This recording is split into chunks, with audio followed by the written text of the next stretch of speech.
It's knife day. You want to get cut?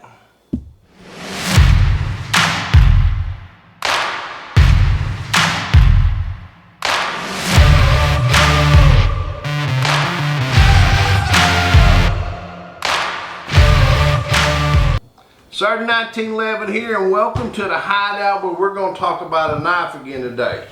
Special knife to me. First off, thank you for subscribers, man. We're continuing to grow slow. You guys who've never watched the channel before, please subscribe. Please click the ringy dingy and get your notification.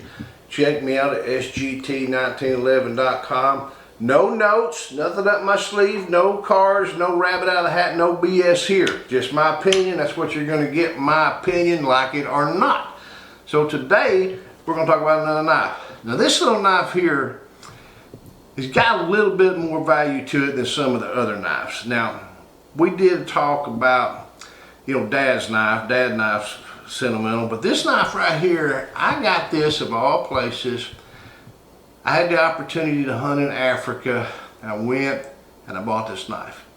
And it was probably one of the first, what I'm going to say, really nice knives that I've bought. Over the years, I bought some more, and I want to share those with you. This one right here come from South Africa. Gentleman over there makes knives called Arno Bernard. I didn't know that from Uncle. After the fact, I get to looking, and Arno Bernard is a very fine knife maker. Take a look at the leather sheath. It's nice, heavy duty, sewn. The knife's not been used. We're going to get to a knife I use later, but I'm going to talk about this knife a little bit. This is about an 8-inch overall length.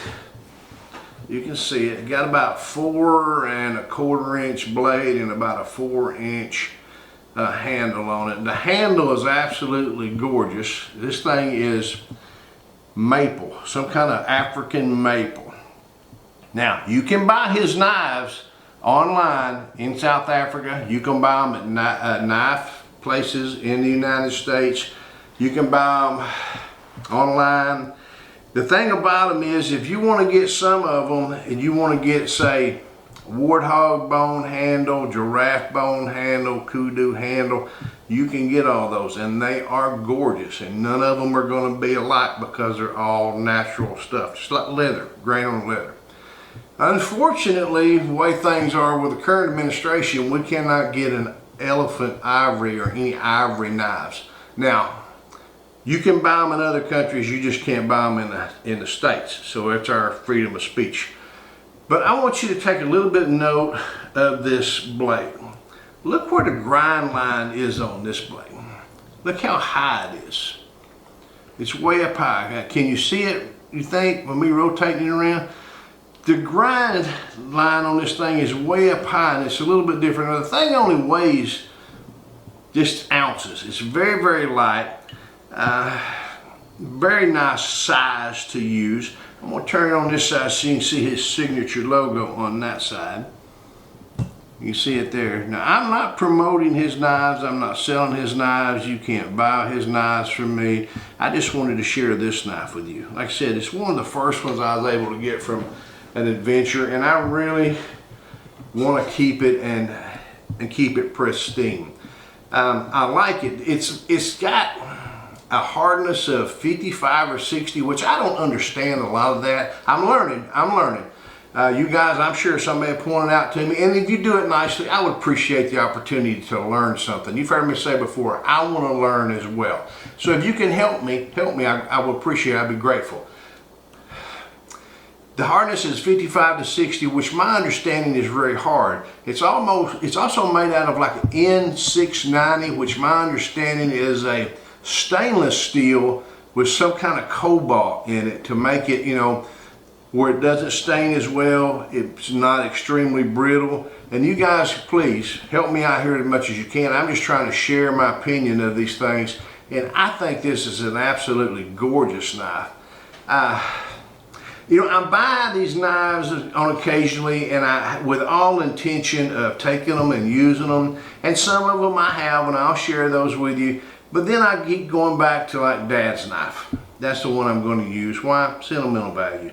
Am I going to use it all the time? Absolutely not. Have I used a Randall before? Yeah, I've got it dirty and messed it up. So these things are to use, but you know, if you get an opportunity to pick one of these up, do so. Now I will tell you this, you can go online and buy them, and depending on whether you get wood or bone, you're probably talking anywhere between $350 and $450 for a knife. But they're also guaranteed for lifetime. Lifetime's like everything else, we don't know. But you can register the knife, and if you want to break it or send it back, so long as it's not been abused, they'll replace it.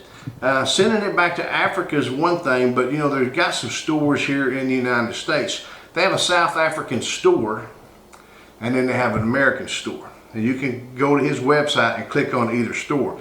But there are also other knife stores that carry their stuff. They're just not official stores. So tell me what you think of it. School me on some of the metal. Like I said, I don't know. I like the drop point. I like the blade. It's nice. I think it's nice. There's some, you know, I was just lucky. I had the PH, the professional hunter. I said, man, drop me off someplace where I can buy a knife while I'm over here in the country. So on the way to the airport, he stops at a hunting place, and I go in and I look and I see these knives, and there's buck knives, and there's a couple other knives, but I look at a African-made knife. That's what I'm after. And this is what I find. I think it's a gorgeous knife. I hope you think so too. Anyway, I wanted to share it with you, maybe here on a Wednesday, and get your opinion and give you the opportunity. I'm asking you for help. Someone explain to me in good old Bud Light drinking, redneck, homeboy, southern boy language, the hardness scale, the Rockwell scale, and maybe some of the different metals. I know there's a bunch of them that we can't learn them all together. It's going to take me some time, but I'm willing to learn. So help me out. So until we get together again, I got to keep my super glue close for these things. Make sure we're always shooting safe and shooting straight. Hooah!